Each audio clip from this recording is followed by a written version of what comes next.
Well, the other day, Phase 2 of WoW Classic started, meaning that Blizzard was going to flip the switch on the PvP honor system, easily, something that I was really looking forward to. Now, I haven't been on my level 21 Warlock in well over a month, I think, so, I wanted to park him over at Terran Mill anyway, so that when Phase 2 started, I could relive the sights and sounds, if nothing else. So, when I logged in, this was all that I saw. So you could say I was a little disappointed, maybe even a little anxious. A couple of thoughts were going through my head, like, well, maybe lightning didn't strike twice, and like all the big PvP fights, maybe it's happening somewhere else now in WoW Classic. Maybe there are a bunch of bugs and people couldn't get on, or maybe Classic just isn't what people hoped it would be. But then there was a voice in my head that reminded me, "You're on the PvE server, you dumbass."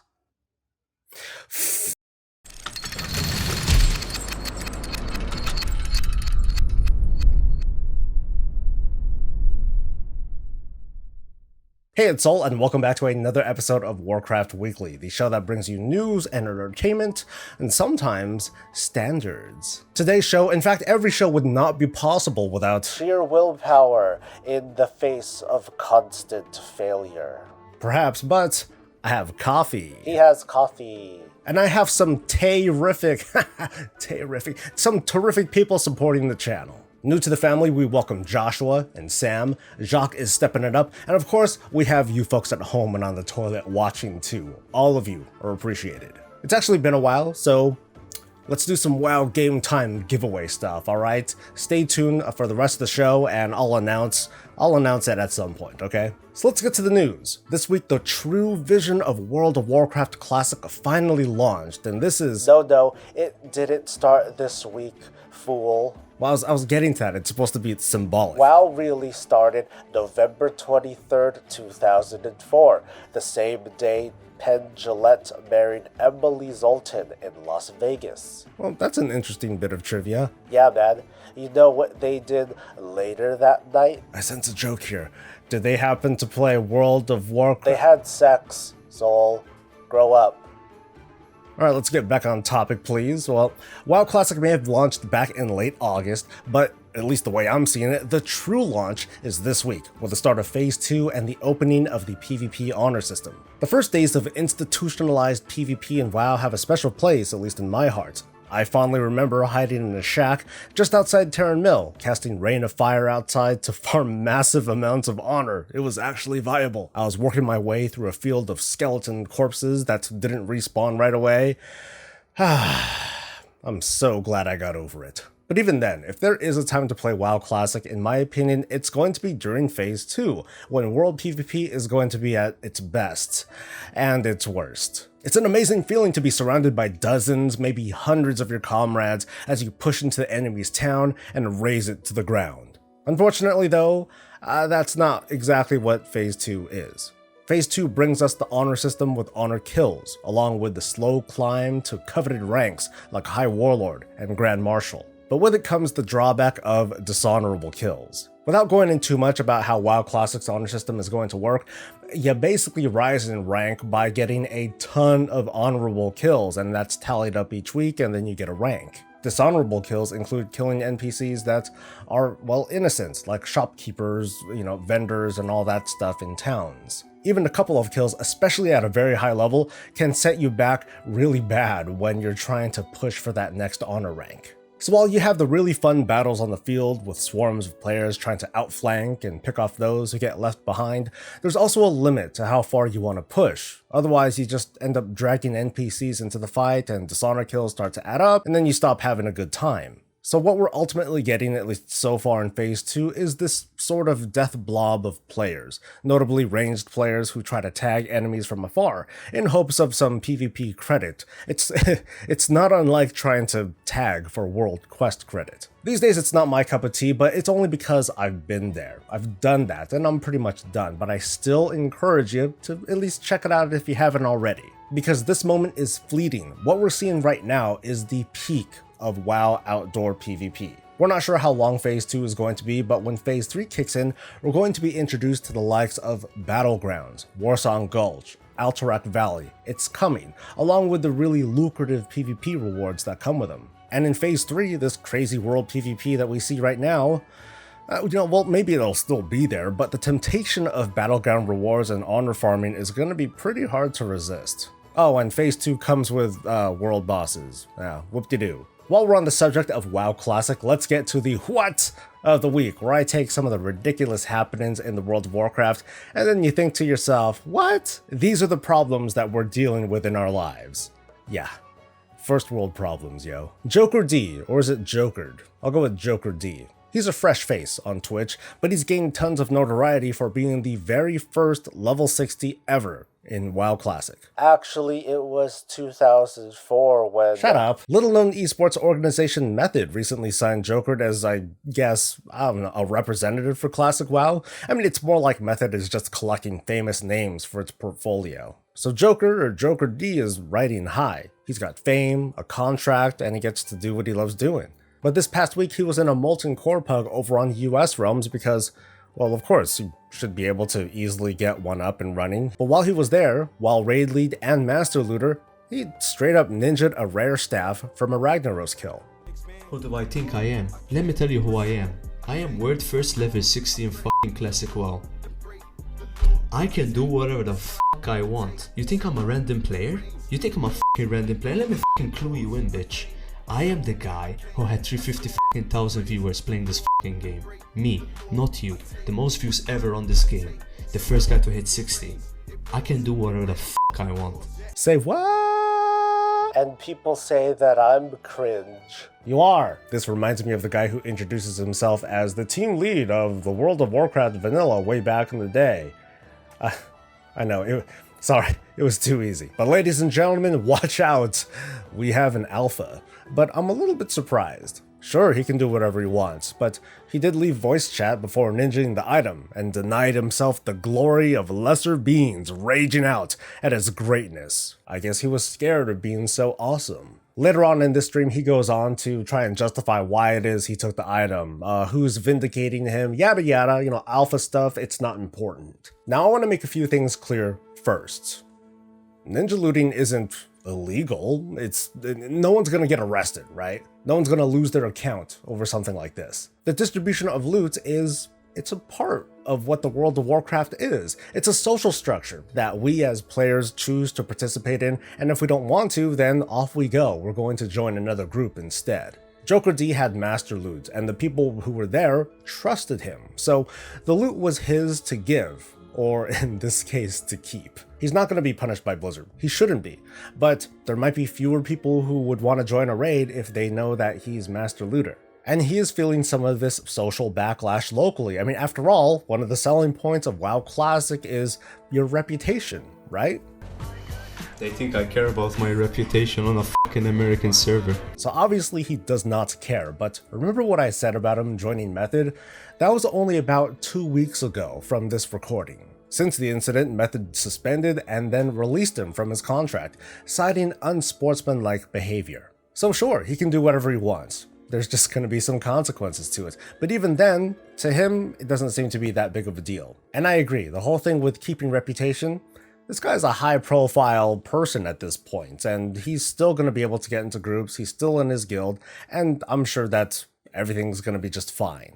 Do you want some random guy in Olympus to get stuff of dominance? Fuck no. Then again, it feels like this fame might have gotten to his head, so we'll see what happens in the near future. So let's move away from the pleasantries of WoW Classic and get to what's going on currently. A bit of artwork has surfaced from the ArtStation page of Bayard Wu, depicting the Lava Man himself, Bolvar 4-Dragon. This makes for some interesting foreshadowing. He's clearly back to the form that he was before putting on the Helm of Domination. What I'm curious about though, is just what role will Bolvar play now? We've already learned that he'll be our guide into the Shadowlands as he's walked between life and death as the Lich King. But what is he now? A Death Knight? A Paladin? Is he a Lava Man? I mean really, the game files literally calls his Lich King model Lava Man. This is just concept art, so it might not mean anything, but what is he doing in what looks like Revendreth? He's not dead, technically, so there's nothing there for him to actually do. I suppose that, like what Blizzard was talking about, he's gonna walk us through each covenant like a tour guide. So he could be a very central character to the Shadowlands expansion. I mean, it's been a while since we've had Dadgar. Now we have Dadvar. Ha ha ha. A new 8.3 PTR build was released this week, bringing us a feature that's been needed in the game for a long time. Turning off these freaking headlights. I first reported on this a while back, I think it was as early as 8.15 maybe, when Blizzard was giving Blood Elves the option to change their green glowing eyes to gold, representing their now long-time exposure to the Sunwell. Yeah, way to catch up, woo! But in early builds, this glow wasn't much of a glow at all, it was just a recolor, much like you're seeing right now, and I loved it. So naturally on release, Blizzard turned up the high beams and my faith was forever tarnished. Sarcasm. What we're seeing right now is an early stage of what Blizzard's trying to do. First, they're turning off the glow, but we can expect to see an updated glow for the likes of Blood Elves and Death Knights by the time 8.3 comes out. Personally though, I'll just take it as is. Death Knights maybe can have their glow all fine and good, but I think Blood Elf rogues could benefit from fewer lumens on their eyeballs. Maybe it'll make their stealth more effective. Haha! Of course, what's a new patch without new mounts to feature? With Season 4 as the final season. By the way, how are you doing, folks? Those of you who thought that there wouldn't be a patch 8.3. Oh. We have our first look at the mythic-only mount from Ny'alotha, which is, of course, it's equally as horrifying as the one from Mythic and Taurus. Actually, maybe it's just somewhat less horrifying than the one from Mythic and Taurus. The glory of the Raider mount looks just as lovely, or frightening. Take your pick. If it's so gross, why not suggest to Blizz that they, doll it up a bit? No, don't do that. As tradition these days, since this is the last raid of the expansion, we're going to get a mount for completing ahead of the curve. This time around, a Void Dragon, which clearly has no issues with their glowing eyes. In a bit of a surprise, Blizzard is going to do a full revamp of the Deepwind Gorge Battleground. It's no Sonic the Hedgehog transformation, but I hopped into a game and I found it pretty refreshing. The old gameplay style of capturing 3 points and holding on to that stuff while running cards from the enemy to your home base, that's being lifted altogether, and the map itself has been updated. The north and south mines have closed, a new one has opened, and the center of the gorge has been rebuilt to reflect the regrowth of the land. It's a pretty big map, and with 5 nodes to defend, it's a little bit slower than the other capture point maps, but that's just my impression from one playthrough.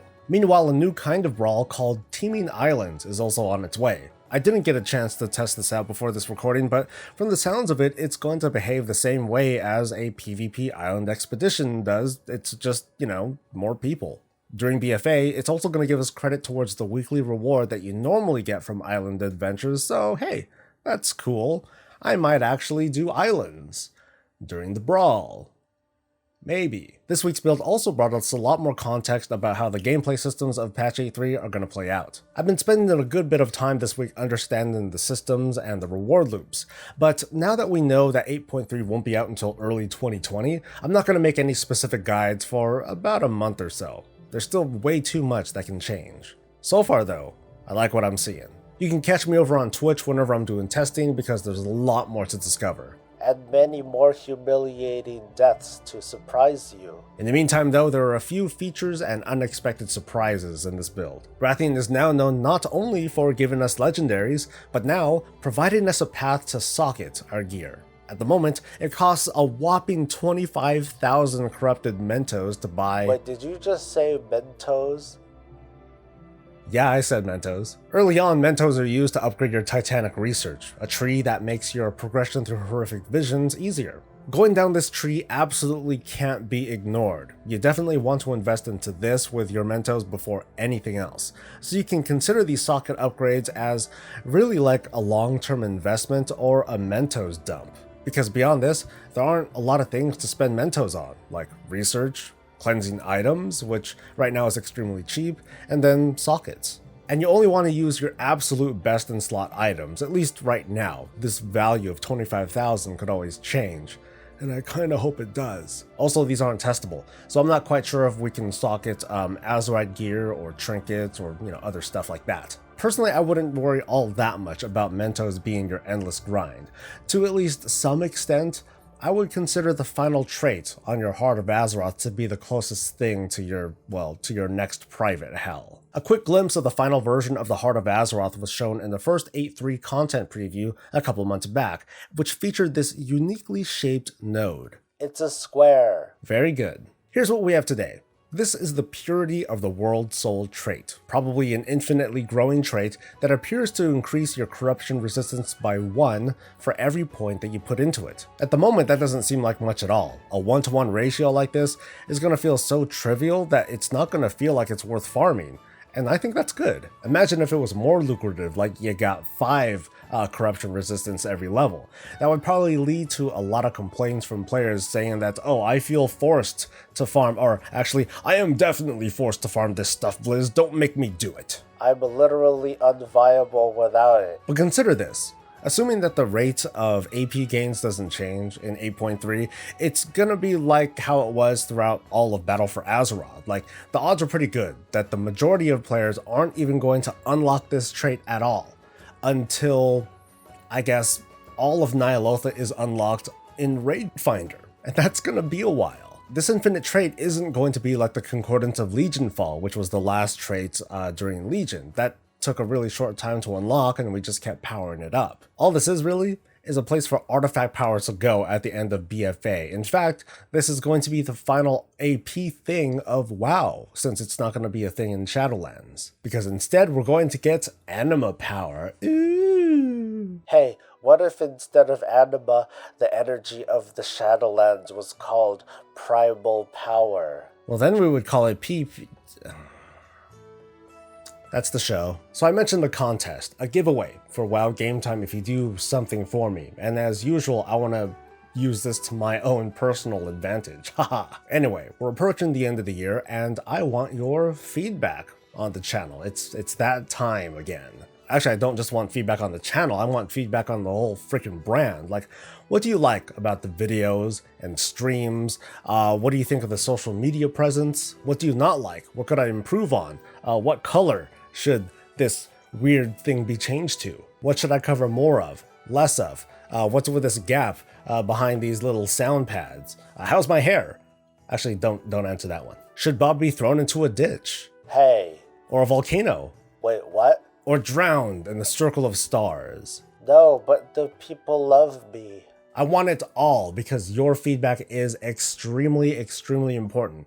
It lets me make, little course corrections to make sure that one day I won't be homeless and making videos, because then I clearly need to rethink my priorities. I'm going to choose more than one winner. I just need to find out how much gold I have handy, but I'll be taking feedback over the next 2 or so weeks, so I'd love to hear from you, whether it's in a comment below, over on Twitter, Discord, whatever works. Maybe at some point I'll gather all this stuff together and read them out, respond to them aloud over a stream or something. It might be fun. It might not. But at last, that's going to be it for this week. So stay tuned as I cover more of how 8.3 is going to work, from crafting to visions to etc. So subscribe to the channel and don't miss out. Please like the video if you enjoyed yourself, leave a comment if you have some feedback, comments, questions, and so on and so forth. But otherwise, thank you for joining me today, and I'll see you next week. Until then, stay safe, stay happy, and stay breezy.